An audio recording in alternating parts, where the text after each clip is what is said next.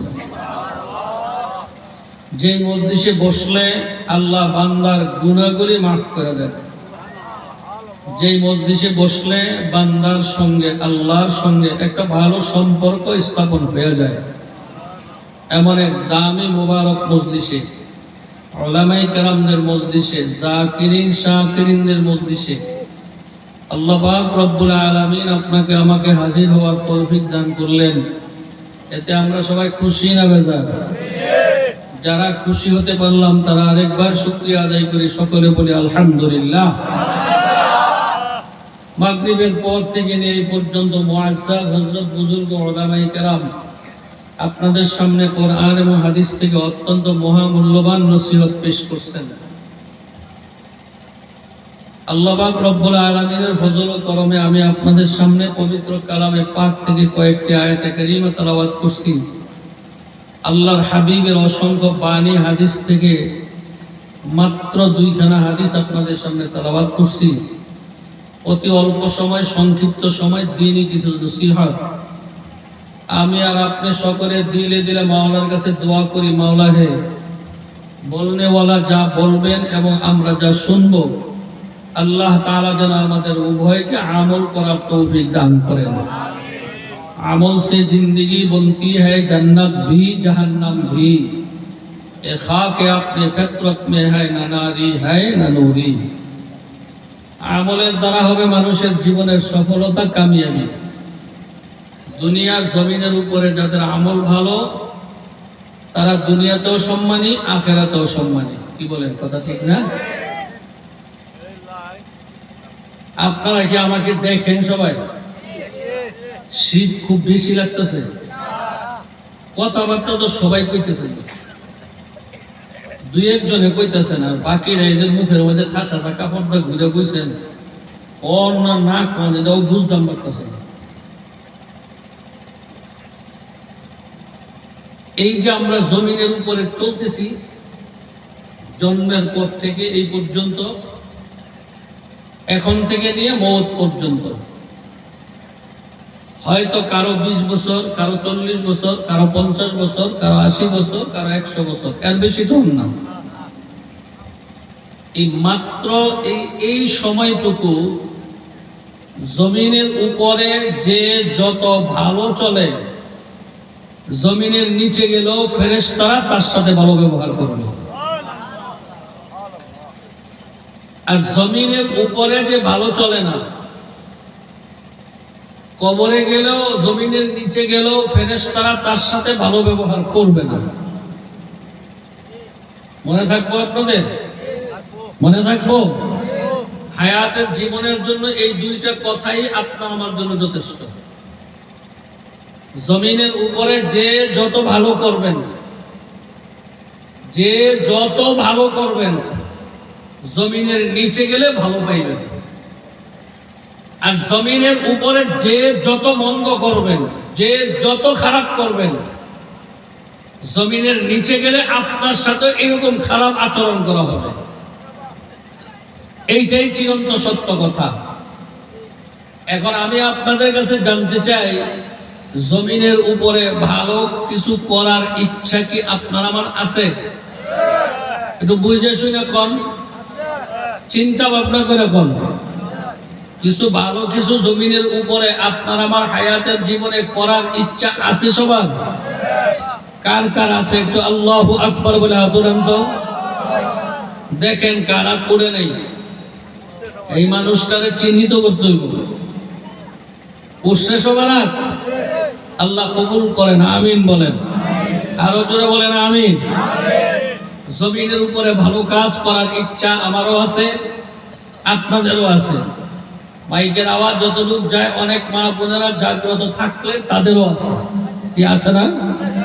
আপনারা আপনাদের বিবি সাথে যদি জিজ্ঞাসা করেন জমিনের উপরে ভালো কাজ করার ইচ্ছা কি তোমার আছে, বিবি সাহেব কি জবাব দিবে?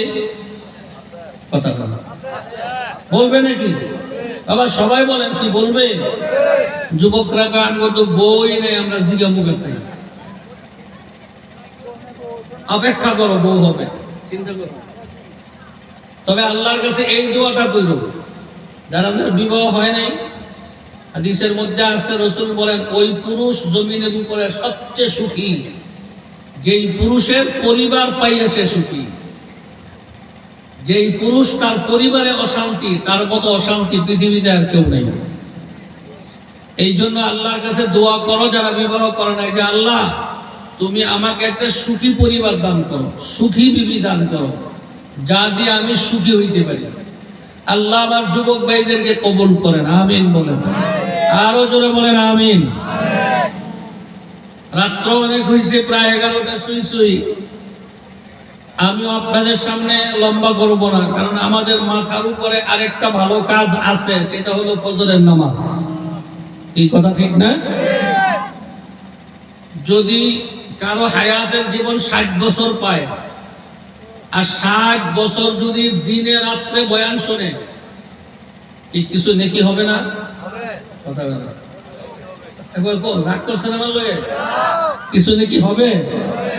সব নেকি যদি এক পাল্লায় করা হয়, ফজরের 2 রাকাত সুন্নতের সমান হবে না। নবীজি বলছেন তোমরা ঈমানদার তালাশ করতে চাইলে ফজরের জামাতে তালাশ করো।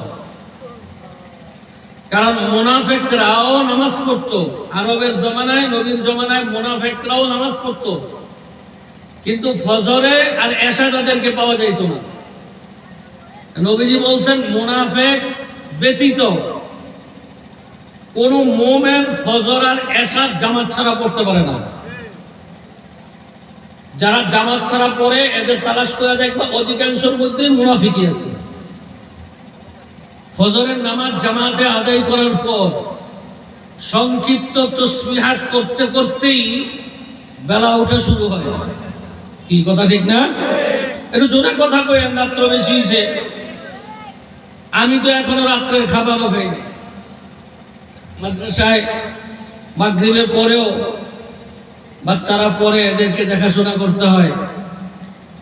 বয়ান দেরি নেই খায়, এসব পয়লা বাসাতে বেরিয়েছি, মাদ্রাসাতে বেরিয়েছি, না হয় তার আগে বেরিতাম। আমি আসছি খানা দানায় কিছু খাই নাই। আমি যদি একটু জোরে কই, আপনারা সবাই একটু জোরে কইতে পারবেন না? পারবো না ইনশাআল্লাহ? আল্লাহ কবুল করেন, আমিন বলেন।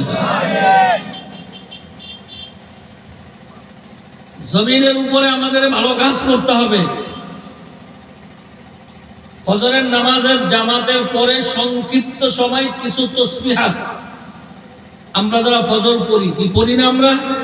সুবহানাল্লাহ 33 বার, আলহামদুলিল্লাহ 33 বার, আল্লাহু আকবার 34 বার, আল্লাহুম্মা আজিরনি মিনান নার, আল্লাহুম্মা ইন্নী আসআলুকা রিদাকা ওয়াল জান্নাহ, রাদিতু বিল্লাহ। এরকম কিছু তাসবিহ আমরা পড়ি না? এই তাসবিহ পড়তে পড়তেই বেলা ওঠা শুরু হয়।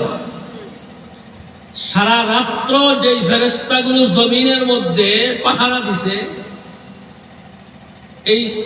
এই ফেরেশতাগুলো বেলা ওঠার আগে রওনা দেয়। যাওয়ার সময় দেখে মুমিন মসজিদে আছে। আবার বেলা ওঠার সাথে সাথে যে একদল ফেরেশতা জমিনে অবতরণ করে, এরা জমিনে আইসাই দেখে একদল মানুষ মসজিদের মধ্যে পাওয়া যায়।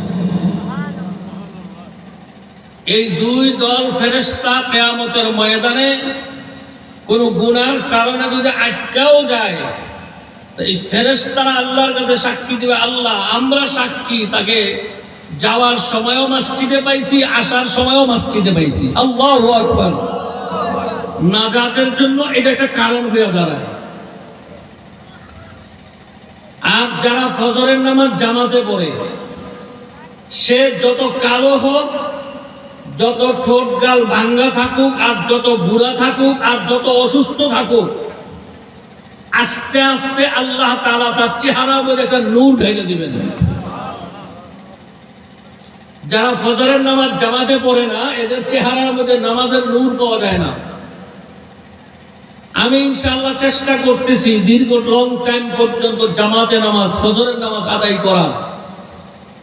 আপনারা কি আমার সাথে নিয়ত করতে পারবেন তো ইনশাআল্লাহ? ফজরের নামাজ আমরা ঘরে পড়বো না জামাতে পড়বো? বাবা কথা বলেন না কেন? কোথায় পড়বেন? জোরে বলেন, কোথায় পড়বেন? মসজিদে পড়বো। একা পড়বো না জামাতে পড়বো? জামাতে পড়বো ইনশাআল্লাহ। বলে হুজুর এখন তো আমরা অনেক কার্যক্রম করে অনেক রাত্র ঘুমাই, এই বেশি রাত্রে ঘুমানোর টাইম কিন্তু আসতেছে এখন। এই কথা ঠিক না? আমরা বক্তারা বেশি রাইতে ঘুমাই, প্রতিদিন প্রোগ্রাম করা লাগে না, আমাদের অভ্যাস। আপনাদের সব সময় অভ্যাস না, কিন্তু এখন অভ্যাস হবে। গতকালকে তফসিল ঘোষণা হয়েছে না, 12 তারিখের আগ পর্যন্ত এখানে তো সব দলের লোকই আছেন। সবাই তো দিনের রাইতে কিছু মেহনত করতেন না, সারাদিন মেহনত করলেন, সন্ধ্যার পরে বিলের জন্য যাইতে হবে, বিড়ি সিগারেট পান সুপারি এটা সেটা কত কিছু আপনাদেরকে দিবে, জনগণের ঘরের দুয়ারে দুয়ারে যাইতে হবে। এই সব কিছু করতে করতে এখন কিন্তু বেশিরভাগ মানুষই বেশি রাত্র সজাগ থাকবে। কি কথা ঠিক? অনেক রাত্র যদি আপনি সজাগ থাকেন তো ফজর কিভাবে পড়বেন? একটা ঔষধ শিখিয়ে দিই। আজকেও মাহফিল থেকে বাড়িতে যেয়ে ঔষধটা পালন করবেন। যুবকদের জন্য কোনো অসুবিধা নাই, বুড়াদের জন্য একটু অসুবিধা হয়। কেন? ঠান্ডা পানি ব্যবহার করতে। আপনি যত রাত্রেই বাসায় আসেন, খানা দানা খাওয়া শেষ, ঘুমাবেন, এই সময় কষ্ট করে অজু করবেন। অজু করে বিছনায় শুয়ে পড়বেন। যদি আপনি ফজরের 1 ঘন্টা আগেও ঘুমান আর 3 দিনেরও অগমা থাকেন, দেখবেন মসজিদে ফজরের আযান দিলে কে জানি আপনার ঘুমের থেকে উঠে দিবে। এটা পরীক্ষিত আমল।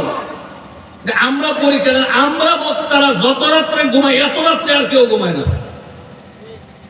এমন কোন রাত্র নাই 2টা 3টা 4টার আগে বাসায় যেতে পারি না।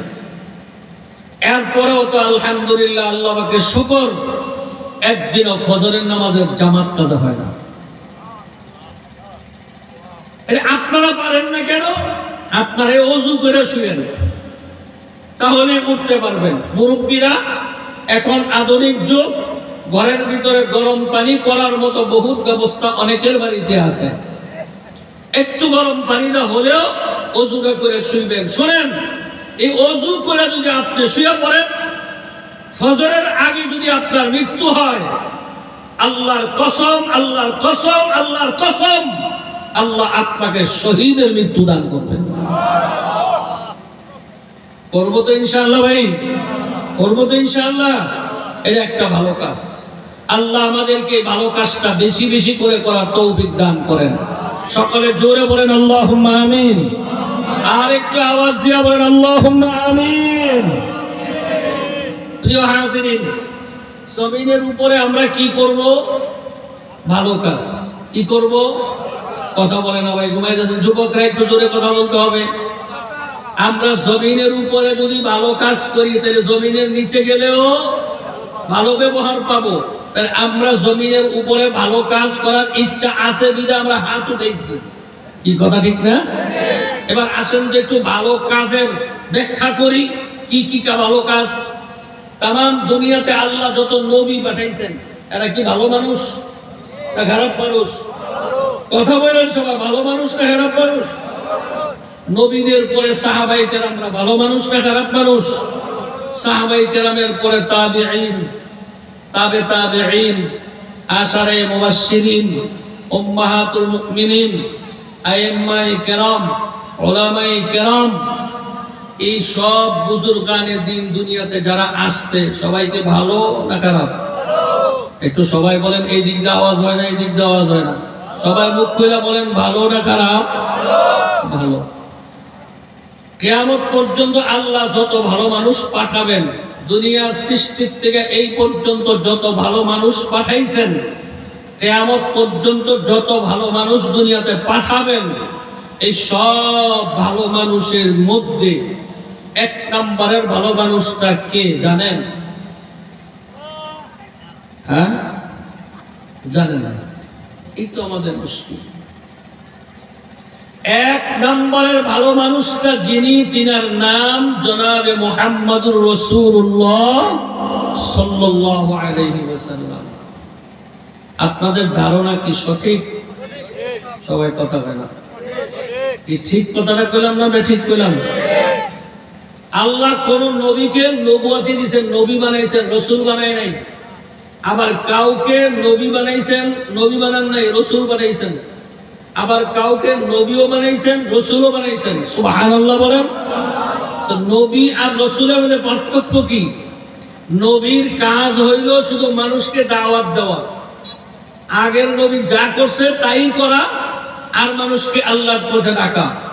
আর রাসূলের কাজ কি? সে দাওয়াতও দিবে, আর যেখানে সমস্যা সেখানে সমাধান করবে, সংস্কার করবে। যেখানে সমস্যা সেখানে সমাধান করার ক্ষমতা যাকে দিছে তিনি হলেন রাসূল। সব নবীকে আল্লাহ সমাধান করার ক্ষমতা দেয় নাই। কোন কোন নবীকে আল্লাহ শুধু নবুয়তি দিয়েছেন, তিনি নবী হইছেন, তিনি আগের নবী যা করছেন তাই করছেন, মানুষকে রাখছেন। আর কাউকে আল্লাহ রাসূল বানাইছেন, সে দাওয়াতও দিয়েছেন আবার সংস্কারও করছেন। আর আপনার আমার নবীকে আল্লাহ নবীও বানাইছেন, রাসূলও বানাইছেন। আল্লাহু আকবার জোরে বলেন। এমন এক নবী রাহমাতুল লিল আলামিন, যার চেহারার দিকে তাকাইলে পেটের ক্ষুধা নিবারণ হয়ে যায়। সুবহানাল্লাহ বলেন। এমন এক নবী আল্লাহ আপনাকে আমাকে দিবেন, যেই নবী জমিনের মধ্যে বৈশা আঙ্গুল দা ইশারা দিলে চন্দ্র দ্বিখণ্ডিত হয়ে গেছে। সুবহানাল্লাহ।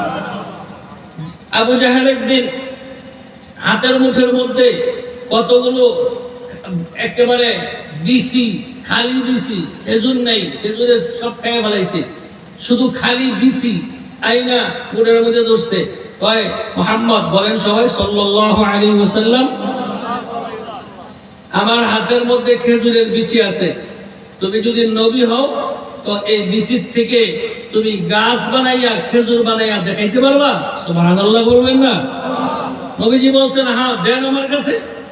তো খেজুর হাতে লইছে, জমিনের মধ্যে পুঁতছে, মুহূর্তের মধ্যে গাছ হইছে, গাছ ভর্তি খেজুর আল্লাহ দিয়ে দিয়েছেন। জোরে বলেন সুবহানাল্লাহ। আরেকদিন আবু জাহেল আসছে শুধু খুশলা লইয়া, বিসি নেই। এদিন মনে করছে যে বিসি তো এটার থেকে ছাড়া হইতেই পারে, আজকে বিসি ছাড়া শুধু খুশলা নিয়ে আইছে। মুহাম্মদ বলেন সবাই সাল্লাল্লাহু আলাইহি ওয়াসাল্লাম, তুমি কি পারবা এই খুশলার থেকে গাছ বানাইয়া খেজুর দেওয়াইতে? আমি পারবো না, আল্লাহ পারবেন, দেন আমার কাছে। খুশলা জমিনের মধ্যে লাগাইছে, খুশলার থেকে চারা হইছে, চারা বড় হইছে, গাছ ভর্তি খেজুর হইছে। সুবহানাল্লাহ জোরে বলেন না? এই খেজুরের নাম হলো বেদানা খেজুর। কি খেজুর? কথা বলেন না? হাজী সাহেবরা আসেননি কেউ এখানে?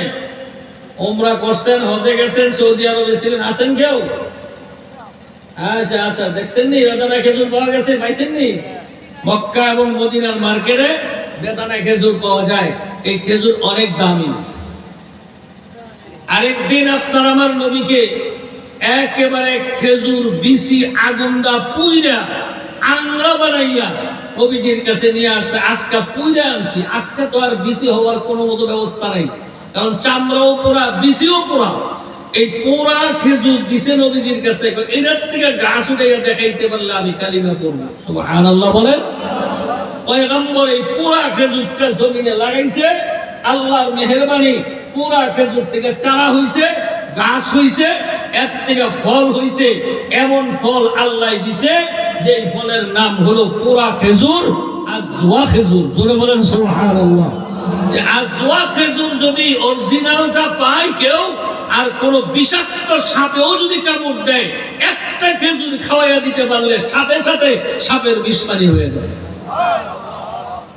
নবীজি এমন এক নবী আল্লাহ আমাদেরকে দিয়েছেন। হায় রে মানুষ, আজকে আওয়ামী লীগের পিছনে নেতার পিছনে দৌড়াও, বিএনপির নেতার পিছনে দৌড়াও, জাতীয়বাদীর নেতার পিছনে দৌড়াও, অমুক পীরের পিছনে দৌড়াও। তোমাকে আমাকে আল্লাহ এমন এক নেতা দিছে যেই নেতার তুলনাই দুনিয়াতে হয় না। তিনি হলেন রাহমাতুল লিল আলামিন, এমন মায়ার নবী যার চেহারার দিকে তাকাইলে মানুষের মনের কষ্ট দূর হয়ে যাইত। শুধু কি তাই রে ভাই, এখনো যদি কোন মুমিন মুসলমান নরনারী রাত্রে বেলা হোক দিনের বেলা হোক স্বপ্ন যুগেও যদি আমার রাসূলকে যদি এক নজর যদি কেউ দেখতে পায়, আমার নবী বলেন আমার এই উম্মতের জন্য আল্লাহ জাহান্নামের আগুন হারাম হয়ে যাবে। এমন এক নেতা পাইছি যার গুণের কোনো শেষ নাই, ঠিক না বেরিক জোরে বলেন। আজকের থেকে আমরা দুনিয়ার কোন নেতার পিছনে দৌড়াবো না, যদি দৌড়াই তো আমার নবী বিশ্ব নেতার পিছনে দৌড়াবো। রাজি আছি তো ইনশাআল্লাহ? আমার রক্ত দেওয়া লাগে তো আমার বিশ্ব নেতার জন্য দিব, আমার শ্রম দেওয়া লাগে তো বিশ্ব নেতার জন্য দিব। দুনিয়ার মানুষের জন্য দিয়া কোনো লাভ নাই। পয়গম্বরের জন্য যদি রক্তও দেই তবে জমিনের নিচে গেলে পয়গম্বর আমাকে ভুলবে না, ঠিক না বেরিক ভাই? আল্লাহ আমাদেরকে বুঝার তৌফিক দান করেন, জোরে বলেন আমিন। আল্লাহর নবী কি এক নাম্বার ভালো মানুষ না দুই নাম্বার ভালো মানুষ? হ্যাঁ, মুখ খুলে কথা বলেন, কিন্তু নাইলে কিন্তু বিপদে পড়ে যাবেন। আল্লাহর নবী কি এক নম্বরের ভালো মানুষ না দুই নম্বরের ভালো মানুষ? আল্লাহর নবী যদি এক নম্বরের ভালো হয়, আমার নবীর জীবনের কাজগুলো কয় নাম্বার? সবাই কয় না, জোরে কর না, আর একটু জোরে কর না। কয় নাম্বার? মুখে মুখে কইছেন না অন্তরতে কইছেন? বুঝামিল্লা বলেন। আল্লাহ কিন্তু দেখতেছে, ফেরেশতারা লিখতেছে, ভাই বুঝামিল্লা জবাব দেন। আল্লাহ নবী কি এক নাম্বার না দুই নাম্বার? নবীজির কাজ কর্ম কি এক নাম্বার না দুই নাম্বার? নবীর কোন কাজ যদি আমার কাজের সাথে না মিলে তাহলে নবীরটা দুই নাম্বার না আমারটা দুই নাম্বার? কথা বলে না, কথা বলে না। আমার নবীর সাথে ভাত খাওয়া যদি আমার না মিলে, আমার নবীর রাস্তা দিয়ে হাঁটার সাথে যদি আমার হাঁটা না মিলে, তাইলে কি নবীরটা ঠিক না আমারটা ঠিক? কারটা ঠিক? কথা বলে না, কারটা ঠিক? আমারটা ঠিক, নবীরটা ঠিক, ঠিক না বেরি জোরে বলেন। এক নম্বরের মানুষ আমার নবী, এক নম্বর মানুষের কাজ কর্ম সব এক নম্বর। আমার নবী যা করছেন ভালো কাম করছেন। আপনার আমার নবী তো দুনিয়ার জমিনে কোন ইউনিয়নের নবী না, জেলার নবী না, থানার নবী না। আল্লাহ আপনার আমার নবীকে সারা দুনিয়ার নবী বানাইছেন। শুধু কি তাই রে ভাই, কিয়ামত পর্যন্ত আর কোন নবী দুনিয়ার জমিনে আসবে না। ওই এক নম্বর নবী মুহাম্মদুর রাসূলুল্লাহ সাল্লাল্লাহু আলাইহি ওয়াসাল্লামের রেখে যাওয়া দ্বীন ধর্ম শরীয়ত কিয়ামত পর্যন্ত সব মুসলমানরা মানতে বাধ্য। কিয়ামত কবে হবে আপনার আমার কারো জানা নাই। 500 বছর পরেও হতে পারে, 1000 বছর পরেও হতে পারে, 5000 বছর পরেও হতে পারে। কবে হবে আমরা জানি না। তবে কিয়ামত যতদিন সংগঠিত না হবে ততদিন পর্যন্ত দুনিয়ার জমিনে আর কোন নবী দুনিয়াতে আসবে না। একজন ভালো নবী, একজন ভালো মানুষ জনাবে মুহাম্মদুর রাসূলুল্লাহ সাল্লাল্লাহু আলাইহি ওয়াসাল্লামের কাজ কর্ম আদর্শ কিয়ামত পর্যন্ত চলবে না চলবে। আমার নবী যেমন এক নম্বর, নবীর কাজ করবে এক নম্বর। আমি আপনার জমিনের উপরে এক নম্বর ভালো কাজ করতে চাই, ওয়াদা করছি। আপনার আমার হায়াতের জীবনের ভিতরে যতগুলো কাজকর্ম আছে সমস্ত কাজকর্মগুলো আমার নবীর অনুমতি অনুযায়ী হওয়া লাগবে না, লাগবে না? বলেন আমার নবী তো বাজার করছে না। কে বলছে আমার নবী বাজার করে নাই? বলছে আমার নবী তো রাজনীতি করে নাই। কে বলছে আমার নবী রাজনীতি করে নাই? বরঞ্চ আমার নবীর চাইতে বড় রাজনীতিবিদ দুনিয়াতে আর সৃষ্টি হয় নাই, কিয়ামতের আগে আর হবে না। বলে হুজুর আমার নবী তো খেতে হাল চাষ করে নাই। কে বলছে হাল চাষ করে নাই? বলে আমার নবী তো ক্ষেতের মধ্যে কৃষি কাজ করে নাই। কে বলছে কৃষি কাজ করে নাই? আমার নবী কৃষি কাজ করেছেন, জমিনে হাল চাষ করেছেন। বলে তখন কিন্তু নাঙ্গল ছিল। আরে মিয়া এখনই তো নাঙ্গলের পরিবর্তন। আজকের থেকে 30 বছর 50 বছর আগে আমরা জমিনের মধ্যে মেশিন দিয়ে হাল চাষ করে, এইটা তো জীবনে কেউ জানতামও না। কি কথা ঠিক না ঠিক? যদি আমাদের জীবনে যদি এই অবস্থা হয়, পরবর্তী জীবনের অবস্থা জানি কেমন হয়। আমার নবীর জমানায় হাল চাষ করতে নাঙ্গলের প্রয়োজন নাই। তখনকার যা পদ্ধতি ছিল, খেজুর গাছ লাগানোর জন্য, ফসল বুননের জন্য, শাকসবজি বুননের জন্য যা দরকার ছিল তখন তা ব্যবহার করছে। ঠিক না ঠিক? আমার নবী সাল্লাল্লাহু আলাইহি ওয়াসাল্লাম সব কাজ করে গেছেন এবং নবী যা করছেন তাই ঠিক। অন্যরা যদি এর চেয়ে ভালো করে তা হলো বেঠিক। এই যে ওয়াজ করতেছি মিয়া, এই যে বয়ান করতেছি বৈশা, এটাও আমাদের আলেমদের আবিষ্কার না, আমার আলেমদের পদ্ধতি না, এটাও আমার নবীর পদ্ধতি। জোরে বলেন না সুবহানাল্লাহ। আমার নবী মসজিদে নববীতে বয়ান করার সময় তিনি মিম্বরের উপরের সিঁড়িতে বসতেন, উপরে বসতেন। অর্থাৎ কেন উপরে বসতেন? যারা সামনে আছে তারা যেন মুতাকাল্লিম বলনেওয়ালারে দেখতে পায় আর আওয়াজটা যেন সবার কানে পৌঁছে। এই জন্য নবী উঁচা জায়গায় বসতেন। এই কারণেই আমরা ওলামায়ে কেরামে উঁচা জায়গায় বসি। এইটা আমাদের কোনো ক্রেডিট না, এটা আমার নবীর ক্রেডিট। সুবহানাল্লাহ বলেন। সাহাবায়ে কেরামরা আমার নবীর সামনে একেবারে নিচে বসে যাইতেন, খেয়ালের সাথে শুনতেন।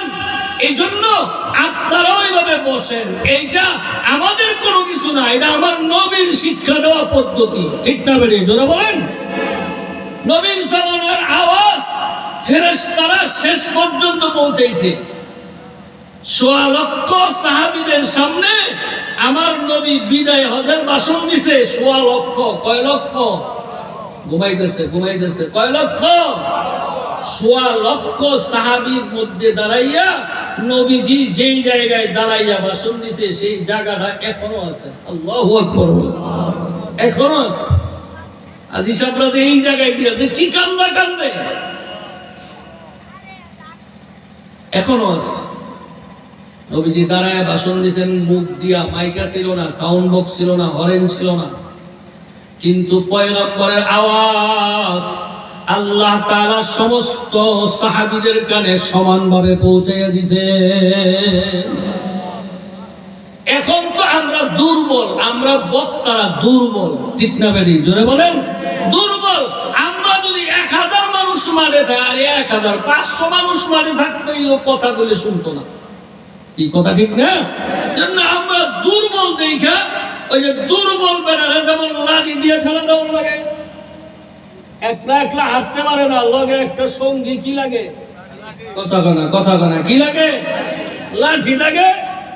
আমরা যেমন দুর্বল, এই ব্যক্তির তো লাঠি মনে লাগে। এত 10 বছর আগে তো লাঠি লাগছে না। ঠিক না বেরিয়ে এখন 20 বছর আগে তো লাঠি লাগছে না, এখন লাঠি লাগে কেন? সে দুর্বল। আমরা বক্তারা এখন দুর্বল, এই কারণে আমরা লাঠি দিয়ে খেলাটা ধরছে মাইক দিয়া। এইটা কইলে সবার কানে বসবো, কারণ আমগর গলা সাউর কম। হযরত বেলাল রাদিয়াল্লাহু তাআলা আনহু যখন আযান দিতেন, তা আযান দিলে 5 মাইল পর্যন্ত চারিদিকে সমানভাবে বেলালের আযান শুনতো। এখন তো মাইকটা ফুল স্পিডের পাওয়ারের মাইক লাগাইলো 5 কিলোমিটার যাওয়া সম্ভব। কি কথা ঠিক না? ঠিক। এই জন্য আমরা যেমন দুর্বল, আমাদের পদ্ধতিও হইতেছে দুর্বল। একসাথে এই যে দাড়ি পাকা মুরব্বীরা 5 কানি 7 কানি 10 কানি ক্ষেত নাঙ্গল দিয়া হাল চাষ করে ধান লাগাইছে। ঠিক না বেরিয়ে জোরে কর। আর এখনকার মানুষ যারা আছে যুবক জুয়ান 40-45 বছর এগরে কন্যা একখানি ক্ষেত্রে আলোচিত। হ্যাঁ, এখন মানুষ যেমন দুর্বল, আস্তে আস্তে দুর্বলের সহযোগিতার জন্য ব্যবস্থাপনাও হয়ে যাইতেছে। ঠিক না বেরিয়ে বলেন? আমাদের মা চাচিদেরকে দেখছি কোনদিন তারা মরিচ, হলুদ, ধনিয়া এইগুলো সব সময় পাড়ায় বাইটা ভরে তরকারি রান্তো। কি কথা ঠিক? এখন সমাজে বাইর করেন তো শতকরা 2-1টা ফ্যামিলি পাইবেননি। হ্যাঁ, এখনকার মহিলারাও দুর্বল। এই কারণে মেশিনের ব্যবস্থা হয়েছে যে যদি এইভাবে যদি পাড়া বানাইতে থাকে তাহলে শরীর যে দুর্বল হবে, এই দুর্বলতার কারণে অন্য কাম ইবাদত ভালো করতে পারবে না। এই জন্য তাদের জন্য সহজ পদ্ধতি। আগামী সামনে 50 বছর পরে আরো যে কি আবিষ্কার হবে, আরে এখনই দেখা যাইতেছে। গতকালকে দেখছি, হ্যাঁ, চীনে এমন সব মানুষ বানাইছে যেই মানুষে আপনার খাওয়া লাগবে না, শুধু খালি পয়সা থাকবেন, ডাইরেক্টে বামেতে আইনা মুখে খাওয়াই দিব, হাতে ধরো লাগবে। মানুষ যত দুর্বল হয় তার সহযোগিতা তত বেশি প্রয়োজন হয়। লাঠি দিয়ে হাঁটতে পারে, চিকন লাঠি, এই সহযোগিতায় তার চলতে পারে। যখন সে বিছনায় শুয়ে পড়ে আর লাঠি দিয়ে চলা যায় না, এইবার আরো 4 জন মানুষের সহযোগিতা লাগে। ঠিক না বেরিয়ে বলেন? 4 জনের দৈরা অ্যাম্বুলেন্সে উঠাইতে হয়। অ্যাম্বুলেন্সের মধ্যে 4 চাক্কাওয়ালা গাড়ি থাকে। এই 4 চাক্কাওয়ালা গাড়ি এইবার এক সময় তার সহযোগী ছিল একটা লাঠি, এরপরে 4 জনে দইরা উঠাইছে 4 চাক্কায়। এইবার 4 চাক্কার সহযোগিতায় সে হাসপাতালে ভর্তি। আর এই 4 চাক্কায় যদি হাসপাতাল থেকে মৃত্যু হয়ে যায় তাহলে 4 পাওয়ালা খাটনিয়া দিয়া 4 জনে কাঁদে। এবার 4 পাওয়ালা খাটনিও ঠিক আছে, আবার সাথে আরো 4 জন কাঁদে লইয়া। মানুষ যত বেশি দুর্বল হয় তত তার সহযোগিতা বাড়ে, তত বেশি সহযোগিতা লাগে। মানুষ দিন দিন যত দুর্বল হবে তাদের সহযোগিতাও আল্লাহ সেইভাবে ব্যবস্থা করে দিবেন। সুবহানাল্লাহ জোরে বলেন। যদিও আগের দিনের জিনিসের মজা ছিল, এখন আর সেই মজা নাই। এই কথা ঠিক না? আসলে মজা তো থাকার কথাও না। কারণ আমার মতন একজন মানুষে যেটা খাইয়া হজম করতে পারবো, 80 বছরের পুরুষে কি পারবে বলেন? কি বলেন, পারবে? পারবে না।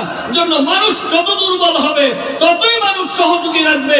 যত বেশি দুর্বল হবে সহযোগিতাই যখন নিতে হবে, তখন থেকে এই মানুষটার আর ভালো চলার ব্যবস্থা থাকে না।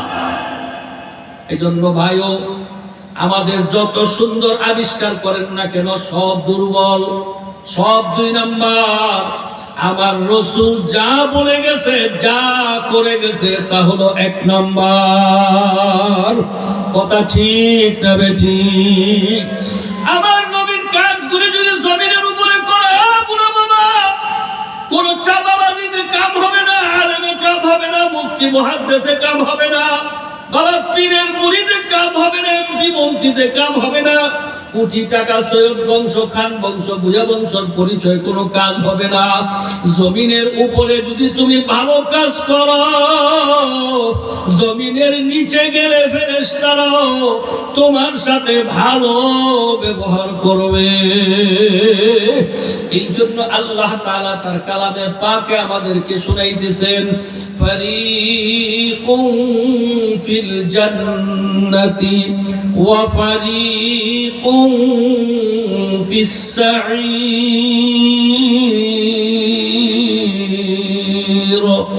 আল্লাহ তাআলা বলেন, দুনিয়ার মানুষ শুনিয়া রাখো, জমিনের উপরে তুমি ভালো চলো আর মন্দ চলো, সুখে থাকো আর কষ্টে থাকো, যে অবস্থায় থাকো না কেন, 7 দিনে যদি 1 দিন খাও তো দুনিয়ার জিন্দেগি চলতেই থাকবে, এইটা কেউ ঠেকায় রাখবে না। যদি ভালো ভালো খাও তো দুনিয়ার জিন্দেগি চলতেই থাকবে। আর শোনো রে মানুষ, মৃত্যুর পরে যখন তুমি মরণ হয়ে যাবে, তোমারে যখন কবরে শোয়া সবাই যখন চলে আসবে, তোমার কবরের জিন্দেগিতে আমি আল্লাহ 2টা ঠিকানা বানাইয়া রাখছি। সবাই বলুন সুবহানাল্লাহ। একটা ঠিকানার নাম হলো জান্নাত, আরেকটা ঠিকানার নাম হইল জাহান্নাম। এবার আল্লাহ তাআলা বলেন, হে মুসলমান ভাই ও বোনেরা, মুরব্বী আমার কান খুলে শুনে রাখো, মা বোনেরা, আল্লাহ বলেন বেহেশত কারা যাবে? আলেমরা, পীরেরা, দরবেশরা, বড় লোকেরা না গরিবরা? কে যাবে বেহেশতে? আল্লাহ বলেন ইন্নাল্লাযীনা আমানু ওয়া আমিলুস সালিহাত কানাত লাহুম জান্নাতুল ফিরদাউসি নুজুলা।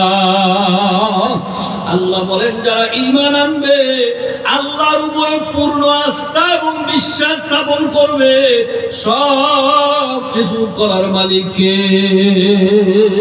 আমারে সুখ দেওয়ার মালিক কে? আমারে দুঃখ দেওয়ার মালিক কে? আল্লাহ বলতেও কি কষ্ট আপনাদের? আল্লাহর সাথে দুশ্মনী আছে? একবার আল্লাহ বললে, একবার, কয়বার? একবার যদি কোনো বান্দা একবার আল্লাহ কইয়া ডাক দেয়, আমার আল্লাহ ওই বান্দারে ৭০ বার তাকে জবাব দেয়। জবান দিচ্ছেন কে? আল্লাহর জবান দিয়ে আল্লাহরে ডাকবেন না ডাকবেন কে? জোরে কান, আরো জোরে বলেন আল্লাহ। সবাই বলেন, আর একটু জোরে বলেন আল্লাহ। সব কিছুর মালিক কে? অসুস্থ দিয়েছেন কে? সুস্থ করবেন কে? আমার কষ্ট দিছেন কে? আমার সুখ দিছেন কে? সব কিছুর মালিক আমার আল্লাহ। এই কথা যারা মনে প্রাণে স্বীকারোক্তি পেশ করবে, আর যারা স্বীকার করবে আল্লাহ যতগুলো কিতাব পাঠাইছেন, আল্লাহ পাঠাইছেন, আর কেউ পাঠায় নাই। আপনারা বলেন তো কোরআনুল কারীম কার কালাম? সবাই বলেন কার কালাম? এটা দুনিয়ার কোন হাবেশাকরা বানায় নাই, কোন মুফতি মুহাদ্দিস বানায় নাই, কোন পীর বুজুর্গরা বানায় নাই। আল্লাহ পাকের কালাম। প্রত্যেকটা কালামের হরফের মধ্যে আমার মাওলার নূর লুকায়িত আছে। যখন বান্দা তেলাওয়াত করে, তার নাকে দিয়া মাওলার মারিফাতের ঘেরান নাকে ঢুকতে থাকে। ফুলের দিকে তাকাইলে, ফুল নাকে দিলে যেমন ঘ্রাণ লাগে, ঘ্রাণটা যেমন কালো না ধলা দেখা যায় না, ঠিক তদ্রুপ আমি ঠিক ঘ্রাণ কিন্তু ঠিকই আছে, ঘ্রাণ কিন্তু ঠিকই পাইতেছি। আল্লাহর কালামের প্রতিটা হরফের মধ্যে আল্লাহর মারিফাতের ঘেরান আছে, কিন্তু যেই বান্দা তেলাওয়াত করে তার সিনায় ঢুকে, অন্য কেউ বুঝে না। আল্লাহ পাকের পাঠানো কিতাবের উপরে পূর্ণ আস্থা এবং বিশ্বাস। আল্লাহ পাক যে অসংখ্য ফেরেশতা তামাম দুনিয়ার জমিনে পাঠাইছেন, আপনার আমার পিছনে ফেরেশতা নাই? নাই নাই নাই। আপনার আমার পিছনে ফেরেশতা আছে, রাত্রে আছে, দিনে আছে। কান সোজা করে রাখার জন্য একদল ফেরেশতা, কানের আওয়াজ ঠিক রাখার জন্য ফেরেশতা, নাকের শ্বাস ঠিক রাখার জন্য ফেরেশতা, চোখের পাওয়ার ঠিক রাখার জন্য ফেরেশতা, প্রত্যেকটা চুলের গোড়ায় গোড়ায় ফেরেশতা, আপনার আমার শরীর পরিচালনা করার জন্য ফেরেশতা, আঙ্গুলগুলি এইভাবে লাগানোর পিছনে ফেরেশতা, পাও চলার পিছনে ফেরেশতা, খাবারের পিছনে ফেরেশতা, জমিনের মধ্যে ফেরেশতা, এই সব কিছু উৎপাদনের পিছনে আমার মাওলার ফেরেশতা চতুর্দিকে পাহারাদার অবস্থায় আছে না নাই? এই কথা বিশ্বাস রাখতে হবে ঈমানদার। যে ব্যক্তি আল্লাহর পাঠানো ফেরেশতাদেরকে বিশ্বাস করে, আল্লাহর কিতাবকে বিশ্বাস করে, আল্লাহ রসুল যারা আসছে দুনিয়ার মানুষের বানানো বুড়ে রসুল না, আমার আল্লাহ রসুল বানাইছেন। আরেকটা বিশ্বাস বান্দা করবে, তার তকদিরে ভালো মন্দ যা কিছু হবে তার উপরে বিশ্বাস, আল্লাহর উপরে। সর্বশেষ যে বিশ্বাসটা তার ঈমানের ফাইনাল পরিচয়, সেইটা হলো কিয়ামতের ময়দানে আল্লাহ আবার আমাদেরকে মানুষ হিসাবে উঠাইবে। সবাই বলুন সুবহানাল্লাহ। আপনাদের কি ধারণা আল্লাহ উঠাবে না? উঠাবে না? কথা বলেন না কেন? উঠাবে না? উঠাবে না? আল্লাহ যে কিয়ামতের ময়দানে উঠাইবে, কথা বিশ্বাস রাখতে হবে অন্তরে, তাহলে হবে ঈমানদার। আর এই ঈমানটুকু যার অন্তরের ভিতরে আছে, সাথে সাথে ওয়া আমিলুস সালিহাত, ভালো কাম যে করবে, আমার নবী যেভাবে কাজ শিখাইছেন, আমার নবী যেভাবে কাজ করতে অনুমতি দিয়েছেন, ঠিক সেইভাবে যখন কোন বান্দা কাজ করবে, এমন মানুষটার জন্য আমার আল্লাহ ফেরদাউস বেহেশত রেডি করে রাখছেন। সবাই জোরে বলুন সুবহানাল্লাহ। বেহেশত আযা কে আযারে নবাসো কাসে রাবা কাসে কারে নবাসো। আমার মাওলা এমন বেহেশত বানায় রাখছেন, জমিনের উপরে ভালো কাম করে যুবক তোর পায়ে ধরে বলি রে বাবা, ও মুরব্বী বাবারা, তোদের পায়ে ধরিয়া বলিয়া যায় মা বোনেরা, জমিনের উপরে ভালো কাম করো। বিড়ি খাওয়া তো ভালো কাম, এই যে কয়েকজনে ভালো কাম না, কত কাম ভালো কাম তো। বিড়ি করে বিড়ি খাওয়া ভালো কাম নাকি? যদি তুমিও জানো এটা ভালো কাম না, তাহলে কইরো না। দাড়ি কামানো কি ভালো কাম? তাহলে তো বাবা দাড়ি কাইছো না। আমার যেটা যেটা তুমি জানো এটা ভালো না, এটা কইরো না।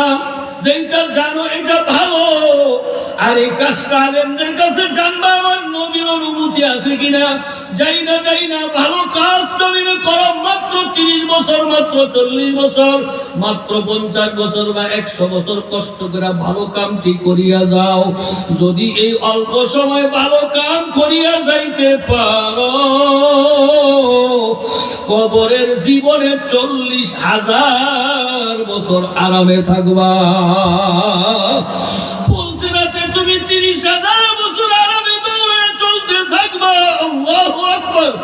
কিয়ামতের ময়দানে 50,000 বছর সব মানুষ যখন হিসাব কিতাবে ব্যস্ত হয়ে যাবে, এই ভালো কাম করনেওয়ালারা, আমার মাওলারে ডাকনেওয়ালারা, জাকিরিনরা কিয়ামতের ময়দানে পাগলের মতো দৌড়াইবে আর বলবে, আমার মাওলা কই, আমার মাওলা কই। আশিকারা রোজ মে হাশর বাকিয়ামত করনি, আশিকারা জুজু তামাশা ইয়া জামালে ইয়ারনি। কবরে 40,000 বছর আরামে থাকবা, ভালোভাবে থাকবা, ফুলসিরাতে ভালোভাবে থাকবা। কিয়ামতের ময়দানে সব মানুষ হিসাব কিতাব নিয়ে ব্যস্ত থাকবে।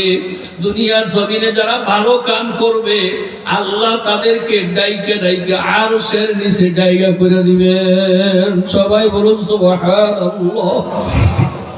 এই জন্য ভাই গো যুবক, আজকে সিদ্ধান্ত গ্রহণ করো, আমরা ভালো কাম করব, জমিনের উপরে ভালো কাম করব, জমিনের উপরে ভালো কাম করব, জমিনের নিচে ভালো থাকবো। আর যদি জমিনের উপরে যদি ভালো কাম না করো রে যুবক, ও মুরব্বী বাবারা, পর্দার আড়ালের মা বোনেরা, যদি জমিনের উপরে ভালো কাজ না করো, জমিনের উপরে যদি আবু জাহেলের চরিত্র অর্জন করো, কাফের বেঈমান মুশরিকের আদর্শ যদি তোমার মনে প্রাণে বিশ্বাস করিয়া চলো, তাহলে মনে রাখো, দুইটা চক্ষু যেদিন চিরতরে বন্ধ হইয়া জমিনের মধ্যে যখন পড়িয়া থাকবা, মালাকুল মউত যখন তোমার সামনে হাজির হইয়া যাবে, 500 ফেরেশতা জাহান্নামের আগুনের লেলিহান শিখা লইয়া তোমার সামনে হাজির হইয়া যাবে। চতুর্দিক থেকে আগুন আর আগুন, আগুন আর আগুন। এই অবস্থা দেখবে কি যে এক দৃশ্য হবে। আমার মাওলা ডাক দিয়া বলবে, হে মালাকুল মউত, একটু সবুর কর। আমার বন্দারা আমি কত নাজ নিয়ামত খাওয়াইছি, কত ভালো মন্দ তারে খাওয়াইছি নি আল্লাহ? কি খাওয়াইছি নি? 10 মাস 10 দিন মার পেটে পালছি, দুনিয়াতে পালছি, কত মজাদার খাবার খাওয়াইছি। বান্দা যখন যা চাইছে আমি তার সামনে হাজির করছি। আল্লাহ আমার বান্দা আমার দেওয়া নিয়ামত খাইয়া লইয়া আমি আল্লাহর জবান দিয়া, আমার চক্ষু দিয়া, আমার নাক দিয়া, আমার হাত দিয়া, আমার পাও দিয়া সে যেই সমস্ত খারাপ কামগুলো করছে, গুনার কামগুলো করছে, পাপাচারের কাম করছে, আমার নবীর কামের দ্বার দাঁড়ে নাই। এই বান্দা কি কামাই করছে তাকে একটু দেখাইয়া দাও। আল্লাহ নবী ফরমান সঙ্গে সঙ্গে জাহান্নামের 7টা দরজা তার সামনে মাওলাই খুলিয়া দেবে। আল্লাহ জাহান্নামের 7 বিচ্ছুগুলো করিয়া তাকায়া থাকবে, আর তাতে কিবিরি মারবে, কি যে অবস্থা হবে রে বাবা। আমার মাওলা ছাড়া কেহ জানেন না। আল্লাহ নবী ফরমান এই অবস্থার ভিতরে তার রূহটা এমন ভাবে বের করিয়া নিবে, একটা জীবন্ত বকরি জবাই না দিয়া পায়ের থেকে চামড়াটা টান দিয়া খুললে যেই পরিমাণের কষ্ট বকরিটার হয়, একজন খারাপ কাম করনেওয়ালা, নবীর কাজের উল্টা করনেওয়ালা ব্যক্তির মৃত্যুর সময় তার চেয়ে আরো অনেক বেশি কষ্ট হইয়া যাইবে। আল্লাহ বাবারে, আমিও থাকবো না, তুমিও থাকবো না, চলে তো যেতেই হবে। কি নিয়ে রওনা করলাম, হিসাব কিতাব না মিলাইয়া মাওলার কবরে যাইও না। আল্লাহ নবী ফরমান, শোন, দুনিয়ার সব মানুষ যখন তোরে গোসল দিবে, কাফন পরাইবে, জানাজা দিয়া বাড়ির বাগানে, বাঁশ বাগানের জাত তলায়, কবরস্থানে এতিমের মতো শোয়াইয়া দিয়া, বুকের উপরে শক্ত বাঁশের ছাইনি লাগাইয়া মাটি দিয়া যখন সবাই যার যার ঘরে চলিয়া যাইবে, এমন একটা ঘরে তোমাকে আমাকে থাকতে হবে যেই ঘরে দরজা নাই, জানালা নাই, সাথী নাই, বাতি নাই। খোদা না খাস্তা, হে যুবক বাবা, যদি ভালো কাজের পরিচয় দিতে না পারো, যদি আমার নবীর তরিকার পরিচয় দিতে না পারো, যদি ইসলাম ধর্মের সঠিক পরিচয় দিতে না পারো, যদি ঈমানের পরিচয় সঠিকভাবে দিতে না পারো, আমার কথা না, মোল্লা মৌলবীর বানানো কথা না। আল্লাহ নবী ফরমান, সঙ্গে সঙ্গে কারো কারো কবরে একটা না, দুইটা না, 99টা সাপ তার কবরে জমা হয়ে যাবে। এই সাপগুলি তোমাকে আমাকে পেঁচাইয়া পেঁচাইয়া এই মায়ার শরীরে যখন কামড় শুরু করিয়া দেবে, মাথায় কামড়াবে, পায়ে কামড়াবে, বুকে কামড়াবে, মুখে কামড়াবে, আর ডাইকা ডাইকা বলবে, আমি তোর নামাজ, আমি তোর মাল, আমি তোর ক্ষমতা, আমি তোর সব। বাবা, কত চিৎকার করবি রে যুবক, কত চিৎকার করবি রে বুড়া বাবা, কেউ তো তোমার চিৎকার শুনবেও না,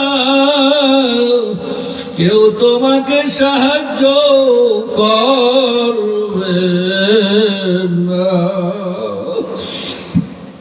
আল্লাহ নবী ফরমান, কোন কোন নাফরমান মেয়ে লোক পুরুষের কবরে আমার নবী নিজে সাহাবীদের সামনে বয়ান করেন, কোন কোন খারাপ কাজ করনেওয়ালা আমার নবীর যেই কাজের সাথে সম্পৃক্ত নাই, এমন কাজ যারা যারা করছে, এমন খারাপ কাজ করনেওয়ালা মানুষগুলিরে কবরের ডান পাশের মাটি, বাম পাশের মাটি এমন ভাবে চাপ মারিয়া বসবে, আল্লাহ এক পাশের হাড্ডি গুলো আরেক পাশে ঢুকাইয়া বাড়াইবে। বুখারীতে আসছে, আমার নবী এইভাবে আঙ্গুলের ভিতরে আঙ্গুল ঢুকাইয়া তারপরে সাহাবীদেরকে দেখাইছে, এক পাজরের হাড্ডি গুলো আরেক পাজরে এইভাবে কটকট করিয়া ঢুকিয়া যাইবে। বাইরে কত চিৎকার করবে, আমাদের ধরে না, সৎকুরের ধরে না, এ বিড়ি কুরের ধরে না, এ বেপরদা আমার ভাই ও বোনেরা, বেপরদা হইয়া আল্লাহর নাফরমানের খাতার নাম লেখাও না, বেনামাজি হইয়া আল্লাহর হাবিবের বিরুদ্ধে নাম লেখাইও না, আল্লাহ আল্লাহ রাসূলের বিপক্ষে অবস্থান করিয়া নাফরমানের খাতায় নাম লেখাইও না। বাবারে কত চিৎকার করবা, কত কান্দন কাঁদবা, বাবারে কেউ তো তোমার কান্দনও শুনবে না, তোমাকে কোনো সাহায্য করবে না। শোনো বাবা, সংক্ষেপে 2-1 মিনিটে শেষ করব, তারা শুনিয়ে দেই। আল্লাহ পাক কোরআনুল কারীমে ফরমান, ওয়া আম্মা মান খাফফাত মাওয়াজিনু ফা উম্মুহু হাবিয়া। আল্লাহ ওয়া মা আদরাকা মা হিয়া নারুন হামিয়া। আসেনি বাবা, কোরআন শরীফ আছে। আল্লাহ নিজে জানাইতেছেন আমাদেরকে, শোনো, হায়াতের জীবনে কতগুলো ভালো কাম করছো আর কতগুলো মন্দ কাম করছো। আমি আল্লাহ কিয়ামতের ময়দানে, কবরে তো 40,000 বছরের শাস্তি ভোগ করতেই থাকবা। যখন কিয়ামতের ময়দান কায়েম হবে, মানুষের হায়াতের জীবনের ভালো কাম আর মন্দ কাম, অর্থাৎ আমার নবীর দেওয়া কাম যা করছো, নবীর কাজের বাইরে বিরুদ্ধে যা করছো, দুটোটা একটা পাল্লায় ওজন দেওয়া হবে। যদি ওজন দেওয়ার পরে দেখা যায় নবীর পাল্লা, নবীর কামের পাল্লা একেবারে পাতলা উপরে উঠে গেছে, আর নবীর বিপক্ষে কামের পাল্লা নিচু হইয়া গেছে, সঙ্গে সঙ্গে ফেরেশতারা ডাক দিয়া বলবেন, আমার মাওলার ঘোষণা, এদেরকে হাবিয়া জাহান্নামে পৌঁছাইয়া দাও। আমার মাওলা বলে, মানুষ তোমরা কি জানো হাবিয়া কারে কয়? হাবিয়া জাহান্নামটা কেমন হবে তোমরা কি জানো? আমার আল্লাহ প্রশ্ন করে, বাবা আদরাকা মা হিয়া। আল্লাহু আকবার। তোমরা কি জানো হাবিয়া কেমন হবে? এই প্রশ্ন আমার মাওলা নিজে করছেন। আমার মাওলা উত্তর দেন, নারুন হামিয়া। হাবিয়া এমন একটা জাহান্নাম, যার উপরেও আগুন, নিচেও আগুন, ডাইনেও আগুন, বামেও আগুন, চতুর্দিকে শুধু আগুন আর আগুন। পানিতে ডুব দিলে যেমন নিচেও পানি, উপরেও পানি, ডাইনেও পানি, বামেও যেমন পানি। হাবিয়া জাহান্নামের চতুর্দিকে আগুন আর আগুন। একদিন জ্বলবে না, 2 দিন জ্বলবে না, 5 দিন না, 1 ওয়াক্ত নামাজ ছেড়ে দিছ, কমপক্ষে 2,88,00,000 বছরে হাবিয়া জাহান্নামে জ্বলা লাগবে। একবার ইচ্ছা করিয়া দাড়ি কামাইছো, কবিরা গুনাহ হইছে, কমপক্ষে 7,000 বছর জাহান্নামে জ্বলা লাগবে। ইচ্ছা করিয়া হাঁটুর উপরে কাপড় উঠাইছো, কবিরা গুনাহ হইছে, কমপক্ষে 7,000 বছর জাহান্নামে জ্বলা লাগবে। একবার বিড়ি টান দিছো, মকরুহ তানজি, আবার টান দিছো মকরুহ তানজি, আবার টান দিছো মকরুহ তানজি। মুফাসসিরিনে কেরাম বলে, 3টা মকরুহ তানজি একসাথে হইলে একটা মকরুহ তাহরিমা হইয়া যায়। এই বের পরে যত টান দিছো, প্রতিটা টানে টানে 7,000 বছর করে জাহান্নামের আগুনে জ্বলা লাগবে। হে যুবক ভাইরা, মুরব্বীরা, জ্বলতে পারবা? যদি জ্বলতে না পারো, এখনো সময় আছে, তওবা করিয়া ফিরিয়া আসো। দিলকে আমার মাওলার দিকে রুজু করিয়া দাও, মাওলার কাছে দিলটারে ভাঙ্গিয়া দাও। আমার নবীর কাছে এক সাহাবী প্রশ্ন করে, ইয়া রাসূলুল্লাহ, জাহান্নামের আগুন নিবারণের জন্য সবচেয়ে বড় হাতিয়ার কি? আল্লাহর নবী বলেন, সবচেয়ে বড় হাতিয়ার হইল চোখের পানি। যেই বান্দা বান্দি গুনার কথা মনে করিয়া যে যত বেশি চোখের পানি ফেলাইবে, আল্লাহ তাআলা তার জন্য জাহান্নামের আগুন তত কমাইয়া দেবেন। তাই ভাইরা, আমিও আপনাদের কাছে দোয়া চাই, আমিও আপনাদের জন্য দোয়া করি আল্লাহ পাক রব্বুল আলামিন যেন আমাদের সবাইকে ঈমান ও আমল কামাই করিয়া মাওলা পাকের খাঁটি গোলাম বান্দা হওয়ার তৌফিক দান করেন। ভাইরা সবাই সবার জন্য মন খুলে দোয়া করেন আল্লাহুম্মা আমিন, আল্লাহুম্মা আমিন। ও ঘরের মা বোনেরা, হাত উঠায় মাওলার দরবারে কান্দো আর মাপ চাও। মাগো একদিন এই ঘর দিয়ে নতুন বউ হয়ে আসছিল গো মা, কত মানুষ তোমাকে শরবত খাওয়াইছে, কত মানুষ তোমাকে বাতাস করছে। এমন একটা দিন গো মা তোমার কাছে আসবে, যেই দিন তোমাকে সাদা 5খানা নতুন কাপড় পরাইয়া এই ঘর থেকে চিরতরে সাজাইয়া চিরতরে বিদায় করিয়া দেবে। ছেলে কাঁদবে মা মা বলে, মেয়ে কাঁদবে মা মা বলে, জবাব তো আর দিবা না। ও মাবুদ গো, আমরা গুনাহগারের দল, পাপীর দল, আসামির দল, গোলামের দল। মালিক বড় আশা করিয়া তোমার শাহী দরবারে হাত উঠাইলাম, দয়া করে মায়া করে তুমি আমাদের সবাইকে কবুল করিয়া লও।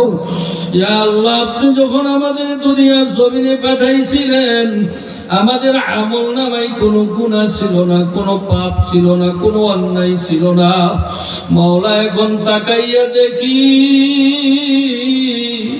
আমল নামায় কত নামাজ ছাড়িয়া দেওয়ার গুনাহ জমা হইয়া রইছে, কত রোজা ছাড়িয়া দেওয়ার গুনাহ আমল নামায় জমা হইয়া রইছে। আল্লাহ, ইয়া আল্লাহ, ইয়া আল্লাহ, আমল নামায় কত মিথ্যার গুনাহ জমা হইয়া রইছে, কত সুদের গুনাহ, ঘুষের গুনাহ, পরের নিন্দার গুনাহ। ইয়া আল্লাহ, তোমার নবী বলছে একটা গুনাহ নিয়ে যদি কেউ কবরে আসে, ফেরেশতারা হাতে পায়ে শিকল লাগাইয়া টানিয়া টানিয়া জাহান্নামের আগুনে নিক্ষেপ করিয়া দেবে। আল্লাহ, তোমার নবী বলছে গুনাহগারেরা কিয়ামতের ময়দানে কাঁদতে কাঁদতে চোখের পানি শেষ হইয়া যাইবে, চোখ দিয়ে রক্ত আসতে থাকবে, রক্ত শেষ হইয়া পুষ আসতে থাকবে, তব জাহান্নামের কান্না শেষ হবে না। আল্লাহ, আমার ভাইরা যারা মনে করো গুনাহ করছো, পাপ করছো, অন্যায় করছো, মনে করো, তারা দিলদারে ভাইয়া 2 ফোঁটা চোখের পানি ছাড়িয়া দিয়া মাওলার দরবারে কান্দো আর মাপ চাও। যদি কান্নার আসে, কান্নার ভাঙো, মুখটারে পাকা করিয়া দাও। আমার মাওলা তো তোমার আমার দিকে চাইয়ে রইছে রে আল্লাহ।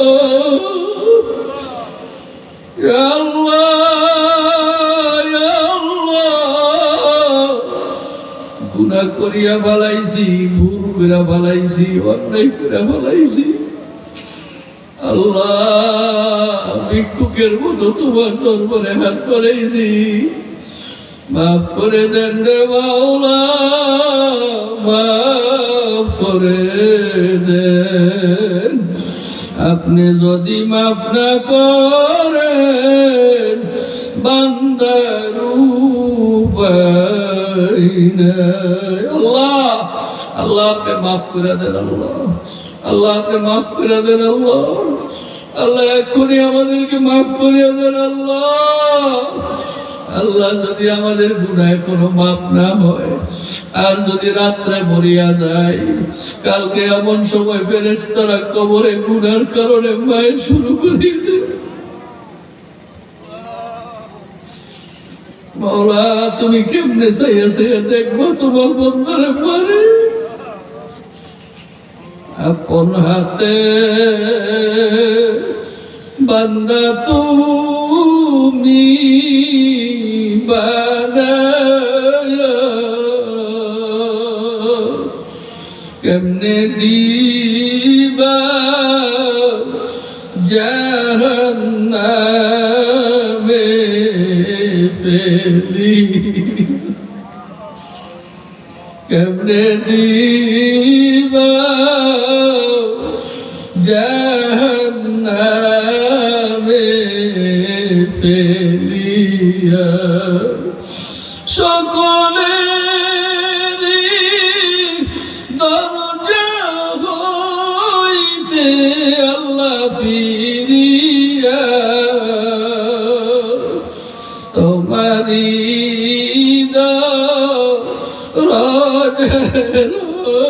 রইলাম পড়িয়া তুমি যদি আপনা করো আল্লাহ বান্দারে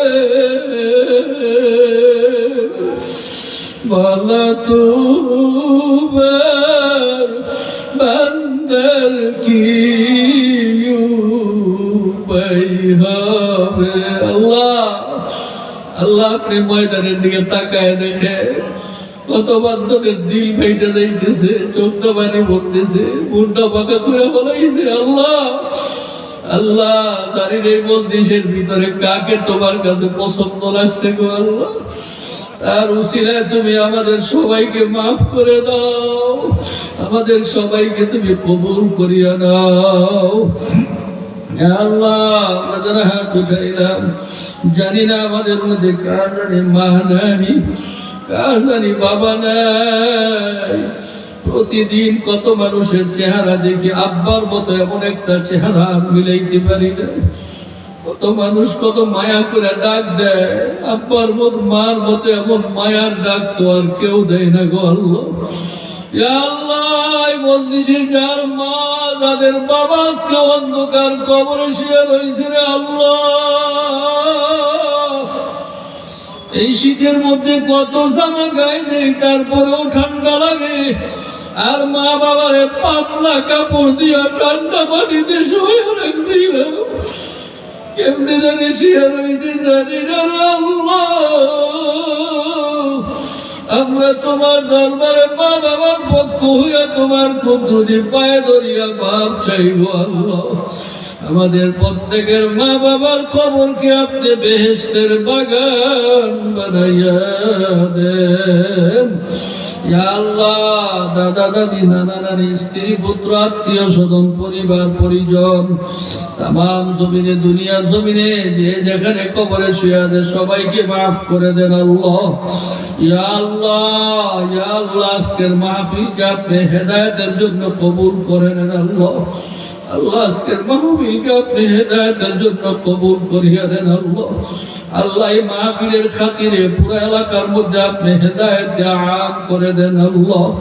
ইয়া আল্লাহ এই মাহফিলের জন্য যারা টাকা দিল, পয়সা দিল, খাটনি দিল, চিন্তা চেতনা মেহনত পরিশ্রম দান করলো, ইয়া আল্লাহ আমরা যারা হাজির হইলাম আমাদের কাউকে তুমি খালি হাতে ফিরাইয়া দিও না।